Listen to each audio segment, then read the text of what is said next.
علی رضی اللہ تعالیٰ نے فرمایا قبر سے تیرے اندر نبی کے جگر کا ٹکڑا رکھا جا رہا ہے، تو یہ پتہ ہے قبر سے آواز آئی علی میرے اندر حسب نسب نہیں چلتا، میرے اندر حسب نسب نہیں چلتا، اے علی میرے اندر تو اعمال چلتے ہیں، جس کے اعمال سیدھے ہوں میں اس کی ہوں، جس کے اعمال ٹیڑھے ہیں وہ چاہے جو بھی ہے اس کا کچھ بھی نہیں ہوگا۔ اللہم صلی علی محمد و حبیبنا و طبیبنا و شفینا و مولانا محمد صلی اللہ علیہ وآلہ وسلم ارسل رسولہ بالحق بشیرا و نذیرا وداعیا الی اللہ بإذنہ وسراجا منیرا۔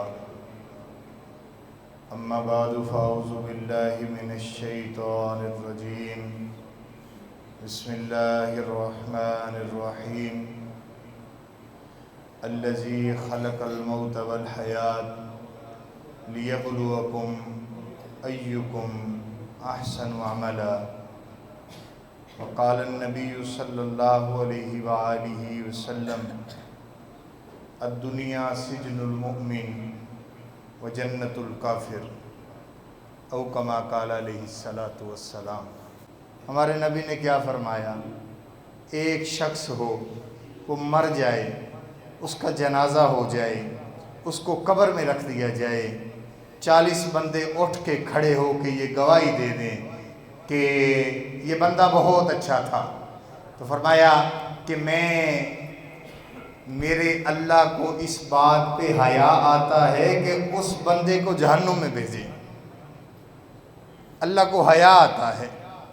ہم دیکھیں ہم کتنے لوگ ہیں، 40 سے تو زیادہ ہیں، تو ہم اپنے دلوں میں اس بات کو بٹھا لیں کہ ہم عارف بھائی انتہائی زیادہ اچھے تھے،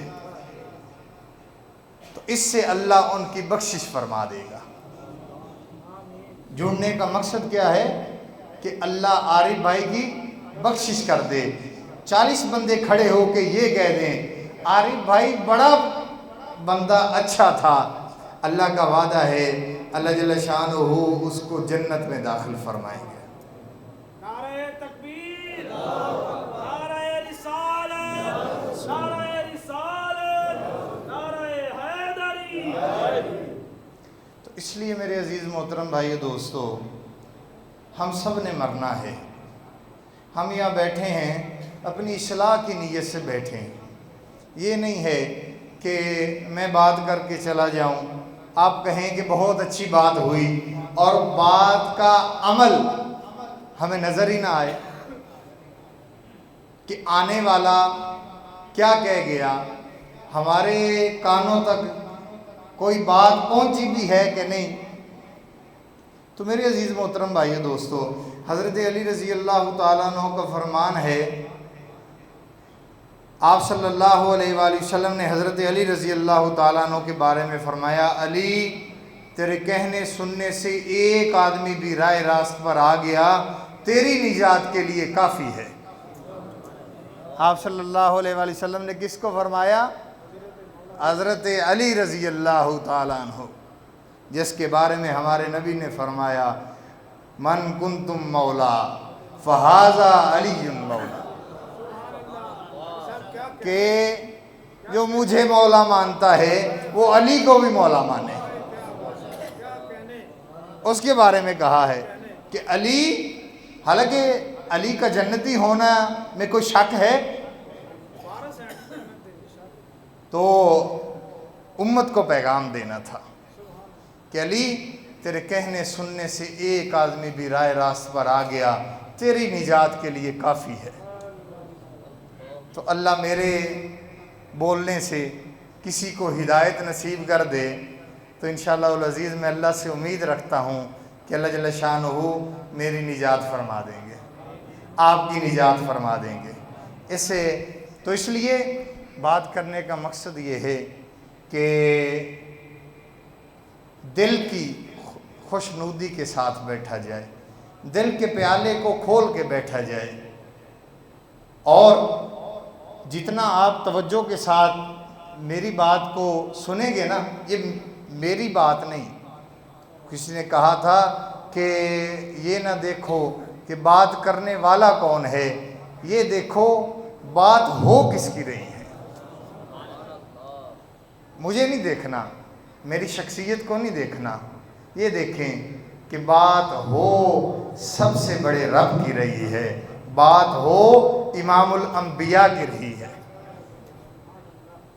تو نیت کرتے ہیں جی کہ انشاءاللہ العزیز میں اس چیز کی امید رکھتا ہوں کہ آپ میں جب میں آپ میں اکتاہٹ دیکھوں گا اسی وقت اپنی بات کو ختم کر دوں گا، تاکہ جو ہے نہ اللہ کی بات کی توہین ہو نہ اللہ کے رسول کی بات کی توہین ہو، کیونکہ یہ توہین آدمی کو ایمان سے محروم کر دیتی ہے.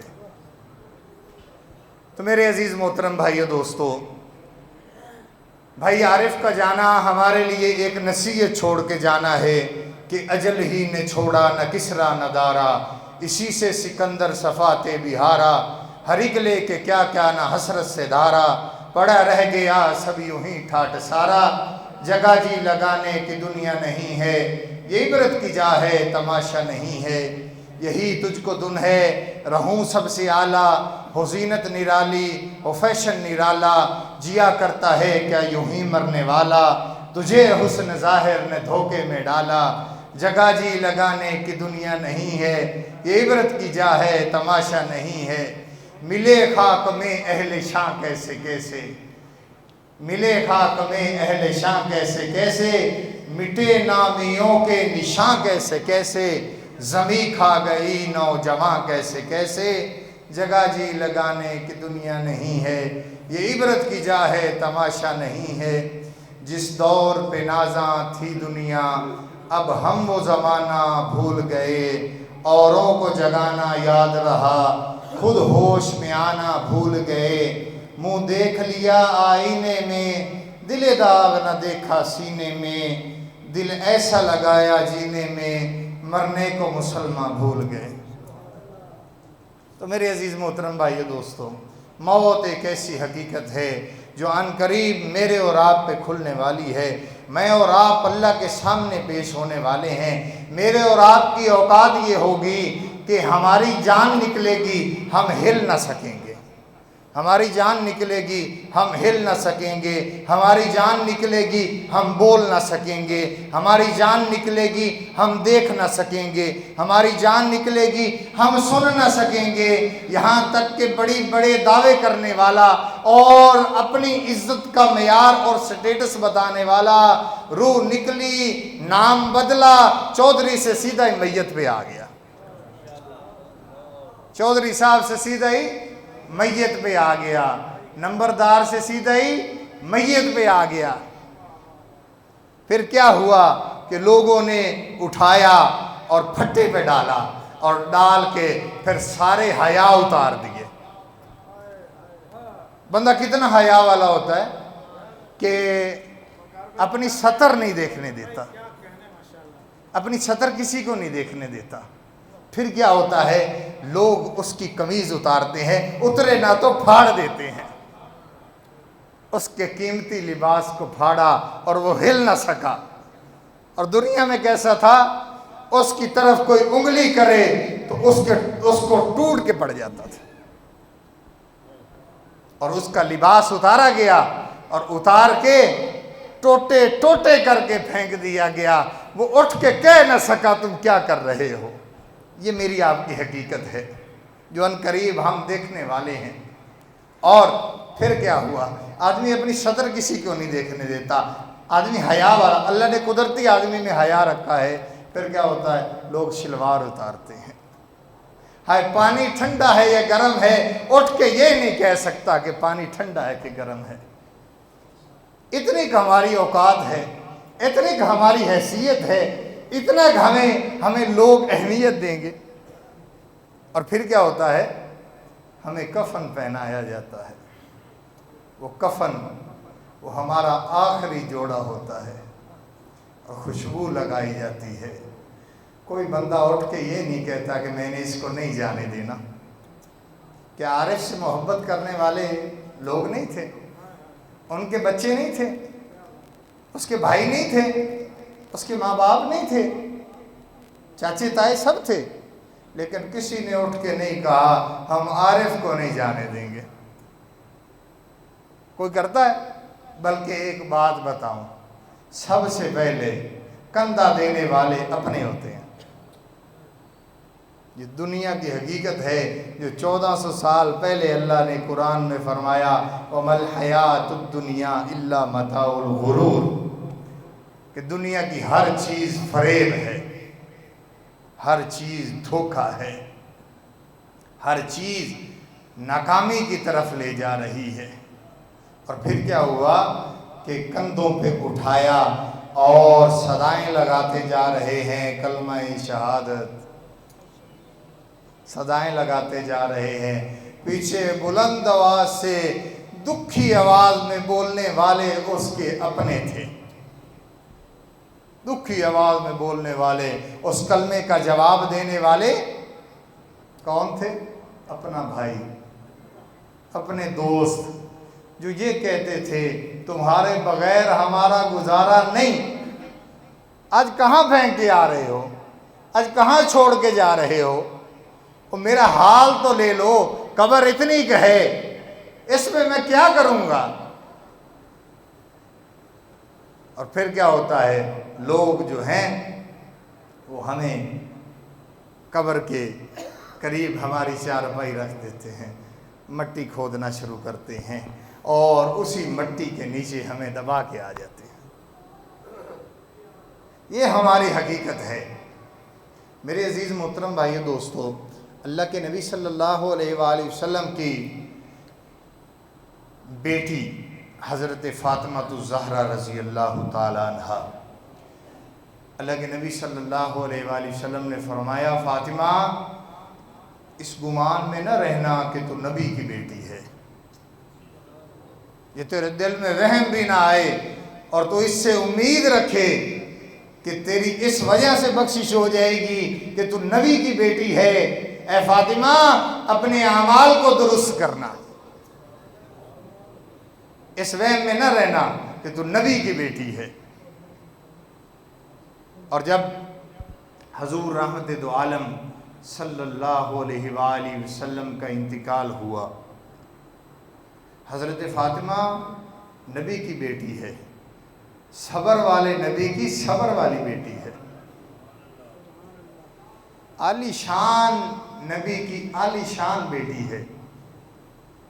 اللہ کے نبی صلی اللہ علیہ وآلہ وسلم کا انتقال ہوا نا، تو حضرت علی رضی اللہ تعالیٰ عنہ آپ صلی اللہ علیہ وآلہ وسلم کو قبر مبارک کے اندر اتار کے جب گھر واپس آئے تو حضرت فاطمہ رو کے کہنے لگی علی تم نے کس طرح میرے ابا کے منہ پہ مٹی ڈالی ہے؟ علی تمہاری ہمت بڑھ گئی، تم نے میرے ابا کے جو ہے وہ چہرے کے اوپر مٹی ڈالی۔ اور حضرت فاطمہ رونے لگی۔ پھر یہ رونا موت تک کا تھا، ایک آدھے دن کا نہ تھا، یہ جدائی ہے، یہ محبت والوں کی جدائی ہے۔ جب جدا ہوتے ہیں تو پھر آدمی اپنے ہوش کھو دیتا ہے، آدمی اپنے ہوش کھو دیتا ہے۔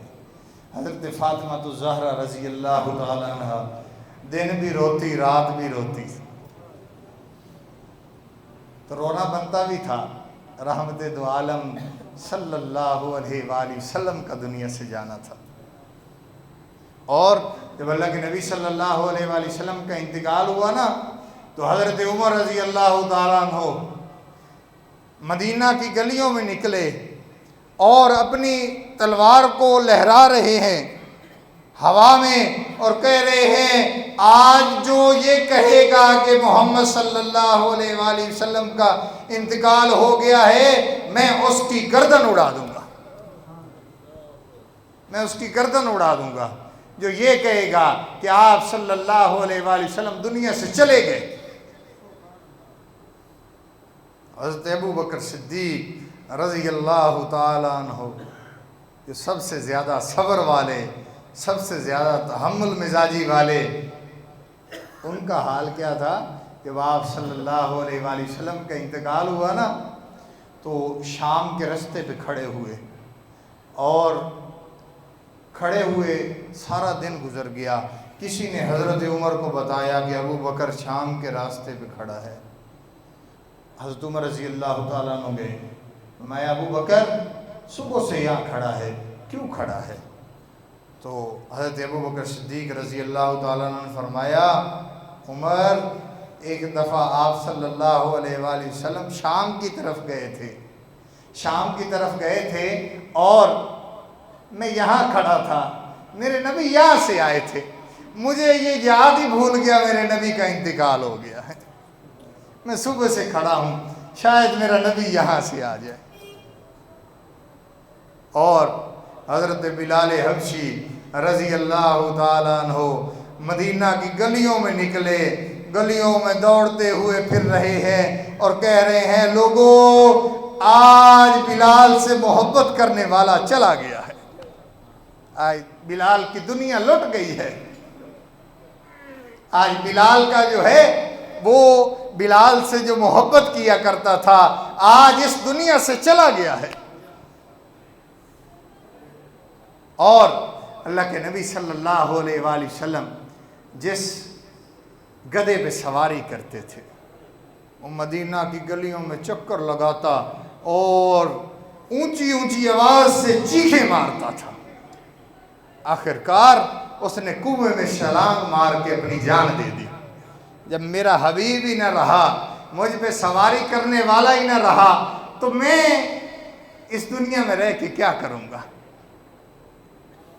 ہمارے نبی کے ساتھ یہ محبت تھی صحابہ کی۔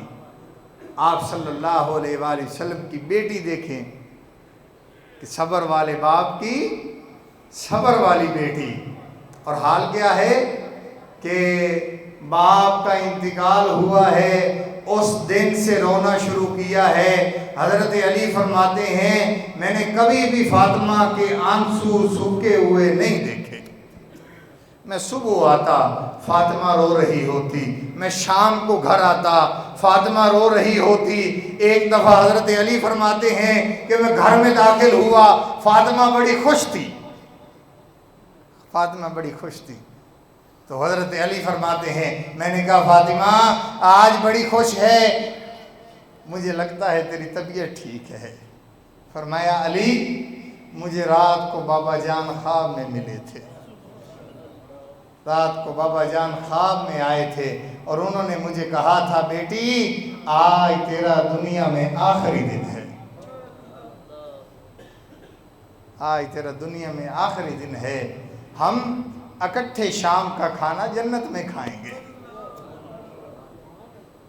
تو حضرت فاطمہ الزہرا رضی اللہ تعالیٰ عنہ کا انتقال ہوا، اور اب دیکھیں کہ کس طرح حضرت علی رضی اللہ تعالیٰ عنہ اور حضرت فاطمہ الزہرا رضی اللہ تعالیٰ عنہ، وہ نبی کی بیٹی ہے، اور علی جو ہے نہ اس میں صفات کی کمی ہے نہ اس میں صفات کی کمی ہے۔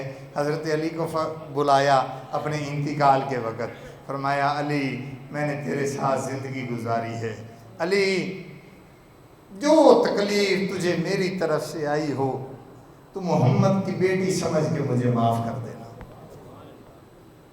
تو محمد کی بیٹی سمجھ کے مجھے معاف کر دینا، علی تیرا جو حق تھا میں ادا نہ کر سکی، لیکن تو اپنے نبی کی بیٹی سمجھ کے مجھے معاف کر دینا۔